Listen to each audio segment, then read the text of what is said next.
Hello Bindu, ഇതാ മോളു നോക്കണം. ഓമയ്ക്ക അരിഞ്ഞ ഇതേ സൈസിൽ നമ്മൾ ഓമയ്ക്ക അരിഞ്ഞ ഉപ്പും പച്ചമുളകും കൂടെ സ്വല്പം മഞ്ഞപ്പൊടിയും ഒരിച്ചിരി മുളക് പൊടിയും കൂടി കളറിന് വേണ്ടി നമ്മളിട്ടത് മിക്സ് ചെയ്ത് വെച്ചേക്കുക. നമ്മൾ ചീനിച്ചട്ടി കണ്ട നമ്മൾ വെച്ചു. അതിലേക്ക് ഒരിച്ചിരി വെളിച്ചെണ്ണ നമ്മൾ ആദ്യം ഒഴിച്ചു കൊടുക്കണം. കാരണം അത് അടിക്ക് നമ്മളെ പറ്റി അളിയാതിരിക്കുക. ഇതാ നോക്കൂ. അപ്പം ഇത് നന്നായിട്ട് ചൂടായി. നമുക്കിനി ഇതിലേക്ക് ഇട്ട് കൊടുക്കാം. വെള്ളം ഒഴിച്ചിട്ടില്ല, അത് ഓർത്തോണം. അപ്പം നമ്മൾ അതിനകത്തേക്ക് ഒരു ലേശം വെളിച്ചെണ്ണ ഒഴിച്ചു കൊടുത്തു. ഉപ്പിട്ടിട്ടുണ്ട്.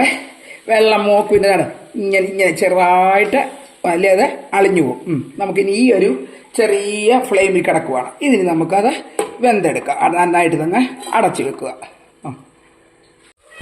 നമുക്കിതൊന്ന് ഇളക്കി കൊടുക്കണം. ഇതാണ് കണ്ടോ വെള്ളം അധികം ഇല്ലാതെ നമ്മൾ വെളിച്ചെണ്ണ മയവും സ്വല്പം വെള്ളം ഒന്ന് കുറഞ്ഞതേ ഉള്ളൂ. ഇനി നമുക്കിത് ഒന്ന് ഇളക്കിയിടാം. അടിവശമെല്ലാമായിട്ട് ഇട്ടൊന്ന് വെന്തെടുക്കാം. നമുക്ക് പെട്ടെന്ന് ഇത് വെന്തെടുക്കാം. ഇനിയിപ്പം ഇന്നുകൊണ്ട് നമുക്ക് അടച്ചു വയ്ക്കാം.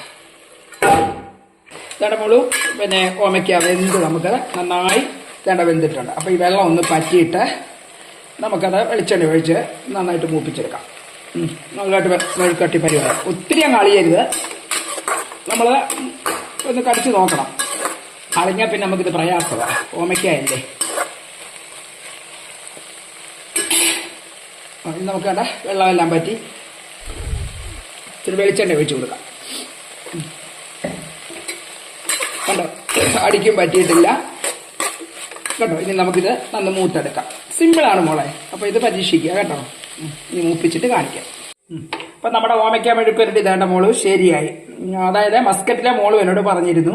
അപ്പം 2-3 പേരന്ന് ആവശ്യപ്പെട്ട് നിങ്ങൾക്ക് വേണ്ടിയാണ് മെഴുക്കട്ടി ഉണ്ടാക്കി. വേണ്ട ഒട്ടും അളിഞ്ഞിട്ടില്ല. വേണുണ്ടോ? ഇനി നമുക്ക് ചേമ്പന്താള് മെഴുക്കുരട്ടി വേറെ ദിവസം ഉണ്ടാക്കാം. അപ്പം ഇത്രയേ ഉള്ളൂ. നമ്മൾ പിന്നെ ചെയ്യേണ്ട ചട്ടുകം വെച്ചാൽ നമ്മൾ ഇളക്കാവും. അല്ലെങ്കിൽ ചിലപ്പോൾ ഇതങ്ങ് പൊടിഞ്ഞു പോകും. അപ്പം താങ്ക് യു. എല്ലാവരും കണ്ടാട്ടെ.